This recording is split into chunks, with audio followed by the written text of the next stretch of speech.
Women പ്രാർത്ഥിക്കുമ്പം head covering വേണോ വേണ്ടയോ, ഈ ടോപ്പിക്കിനെ കുറിച്ച് കുറേ ക്വസ്റ്റ്യൻസ് ആൻഡ് കമൻറ്റ്സ് വന്നതിനൊരു ക്യൂ. അപ്പോൾ അവിടെ വ്യക്തമായിട്ട് കാണിക്കുന്നത് ഒരു divine ഹൈറാർക്കിയാണ്.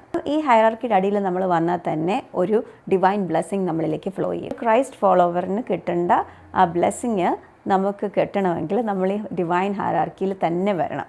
Even though Father, Son and Holy Spirit are 3 in 1. Father കഴിഞ്ഞിട്ടാണ് ക്രൈസ്റ്റ് വന്നിരിക്കുന്നത്, which shows Christ is submissive to the father.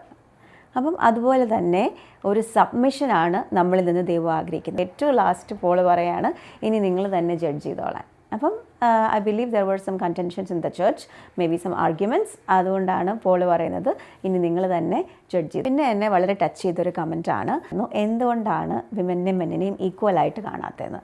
So versus 11 അത് വ്യക്തമായിട്ട് പറയുന്നുണ്ട്, ദൈവത്തിന് പുരുഷനെ കൂടാതെ സ്ത്രീയുമില്ല, സ്ത്രീയെ കൂടാതെ പുരുഷനുമില്ല. വിച്ച് ഷോസ് ദൈവത്തിൻ്റെ കണ്ണിൽ സ്ത്രീയും പുരുഷനും എല്ലാം ഒരുപോലെയാണ്. അതൊരു ഈക്വലായിട്ട് തന്നെയാണ് ദൈവം കാണുന്നത്. പിന്നെ നമ്മൾ അങ്ങോട്ടും ഇങ്ങോട്ടും സബ്മിസീവായിട്ടിരിക്കാൻ ദൈവം ആഗ്രഹിക്കുന്നു. ഹോളി സ്പിരിറ്റ് നിങ്ങളെ പ്രോംപ്റ്റ് ചെയ്യുന്നുണ്ടെങ്കിൽ നിങ്ങൾ ഹെഡ് കവർ ചെയ്യുക. അപ്പോൾ ഹോളി സ്പിരിറ്റ് ഒരിക്കലും നമ്മളെ ഫോഴ്സ് ചെയ്യത്തില്ല, നമ്മളെ ഒരു ജെൻറ്റിലായിട്ട് പ്രോംപ്റ്റ് ചെയ്യുകയേ ചെയ്യത്തുള്ളൂ. ഒരാൾ കമൻറ്റിൽ എഴുതിയിട്ടുണ്ടായിരുന്നു, അനുസരണ ബലിയേക്കാൾ നല്ലതാണെന്ന്. അതെനിക്ക് ഒത്തിരി ഇഷ്ടപ്പെട്ട ഒരു വചനമാണ്. ദൈവത്തിൻ്റെ വചനം നമ്മൾ ഒന്നിനോടും കൂട്ടാനോ അത് കുറയ്ക്കാനോ അത് വളച്ചൊടിക്കാനോ പാടില്ല. എഴുതിയിരിക്കുന്ന പോലെ തന്നെ നമ്മൾ ഒബേ ചെയ്യുവാണെങ്കിൽ ഒരു ഭയങ്കര അനുഗ്രഹം നമ്മളിലേക്ക് ഫ്ലോ ചെയ്യും. ഐസയ ചാപ്റ്റർ 6 സ്വർഗത്തിലെ ആരാധന എങ്ങനെയാണ് നടക്കുന്നതെന്ന് കാണിക്കുന്നുണ്ട്. The reverence and that shows the respect to God.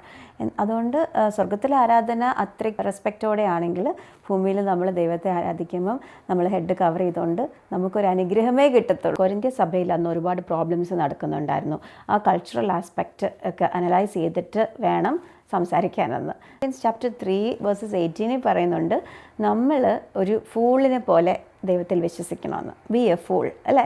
നമ്മളൊരു ദൈവത്തിൻ്റെ വചനം നമുക്ക് ഒരുപാട് ബുദ്ധി കൊണ്ട് അനലൈസ് ചെയ്ത്, അല്ലെങ്കിൽ ഇങ്ങനെ ബുക്ക് പഠിക്കുന്ന പോലെ കൾച്ചറൽ അനാലിസിസ് ഒക്കെ നടത്തി പഠിച്ചാൽ നമുക്ക് സ്പിരിറ്റിൽ നിന്നുള്ളൊരു റെവലേഷൻ നമുക്ക് കിട്ടത്തില്ല. അല്ലാതെ നമുക്ക് ബുക്ക് പഠിക്കുന്ന പോലെ പഠിക്കാം, പക്ഷേ ചില സത്യങ്ങൾ നമുക്ക് റിവീലായി കിട്ടത്തില്ല. അതുകൊണ്ട് എനിക്ക് പറയാനുള്ളത്, be a fool, be submissive and be obedient to God's word. A divine blessing will flow to you. God bless you every one.